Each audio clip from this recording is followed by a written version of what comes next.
Good evening from InvestSharp. This is Randy Smotone with your Wednesday, May 5th market update. On the economic front, the monthly ADP employment report showed an increase in private jobs by 32,000 for April. The weekly petroleum status report showed that oil inventories rose by 2.8 million barrels, while demand for distillates and gasoline continues to increase. On deck for tomorrow is the weekly jobless claims and the U.S. productivity and cost and the nat gas report. The dollar and gold were up, silver, copper, and oil were down. Light sweet crude futures were down another $2.77 to settle at $79.97 a barrel.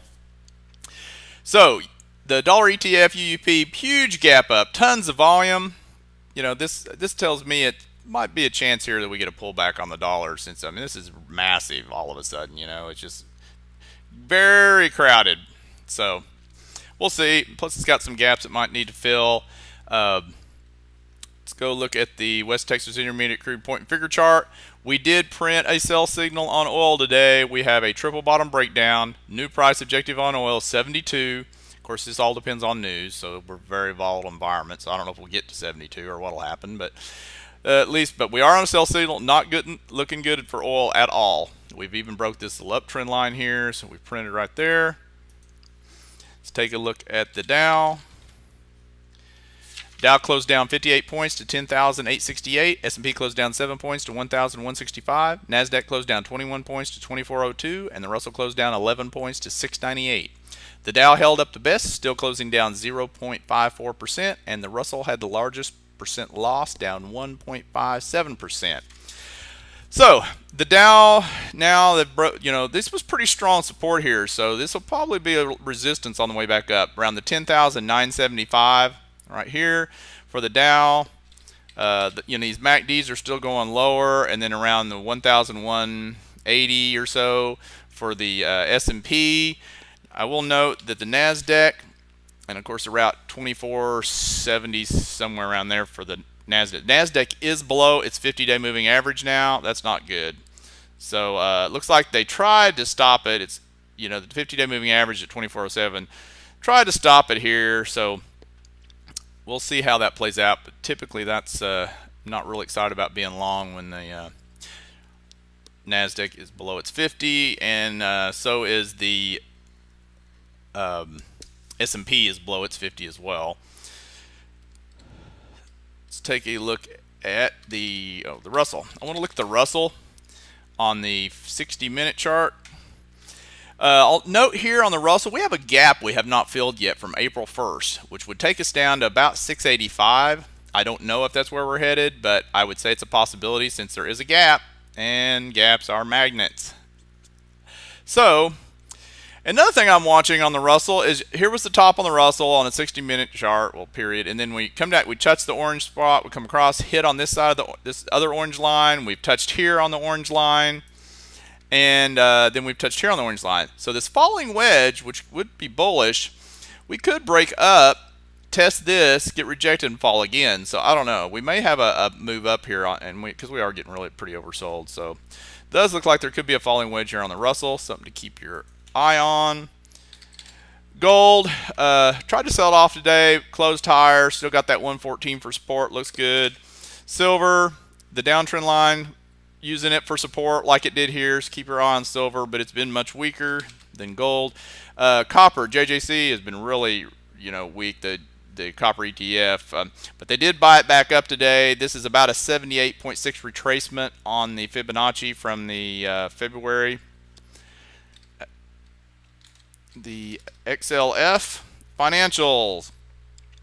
Trying to hold here at 1575 as support, trying to stop itself, so we'll see if that's the case. But it has pretty good breakdown here, right in this area. Plus, it kind of had a triangle here, breakdown from about 16 or so. The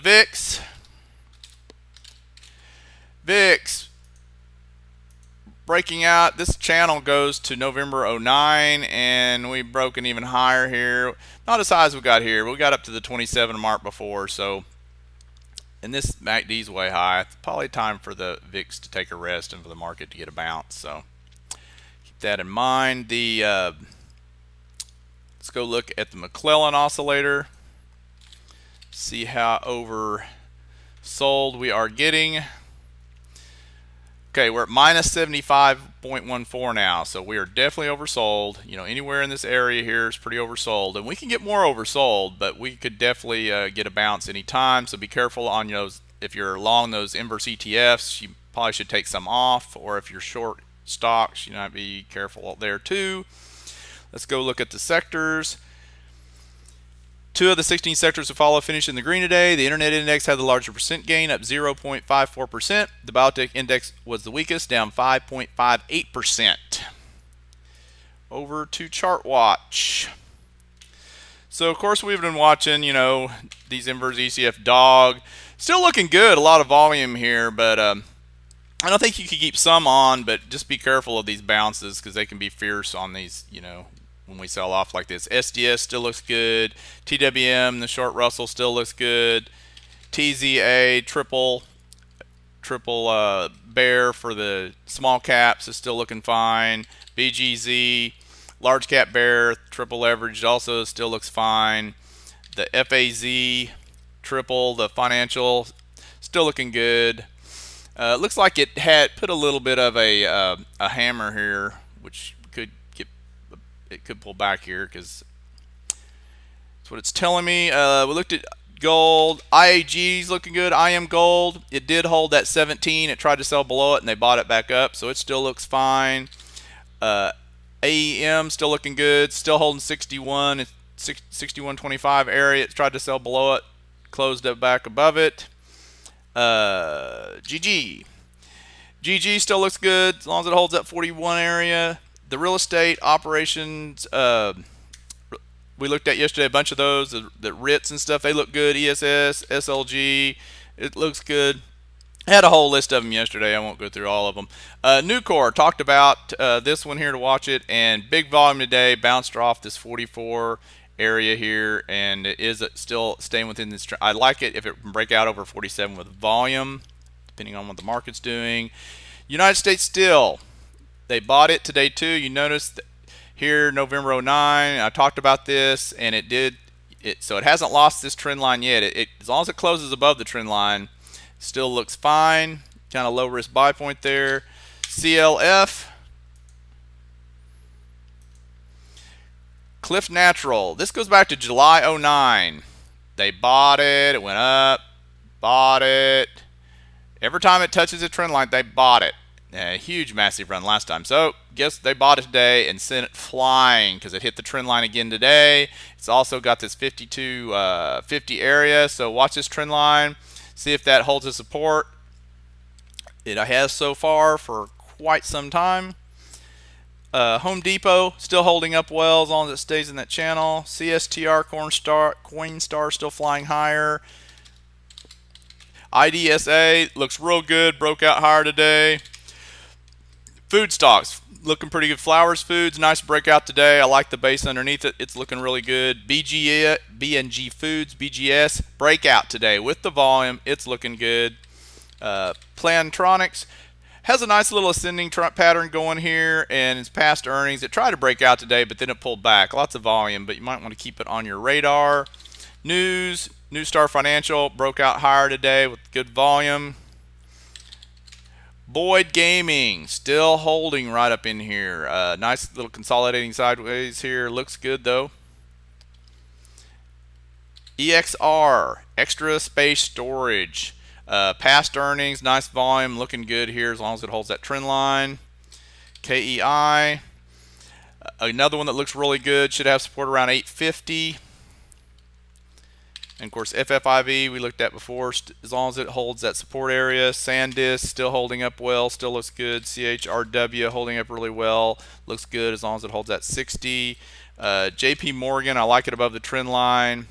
Over today's high with volume would work to go long. And PFE, it's still looking good. Let's go take a look at the current market signals. We follow the point and figure charts for the Dow, NASDAQ, and S&P. Of course, the Dow and the NASDAQ are on sell signals. NASDAQ, with today's sell-off, sent the price objective lower, so now the NASDAQ's price objective is 2,270. And S&P remains on a buy. So the Russell's on a sell as well. So we're still a pretty nasty market, but I think we're due for here a bounce tomorrow or the next day, or we may just chop around and consolidate sideways. All right, that is it for today. Thanks for watching InvestSharp's daily market analysis.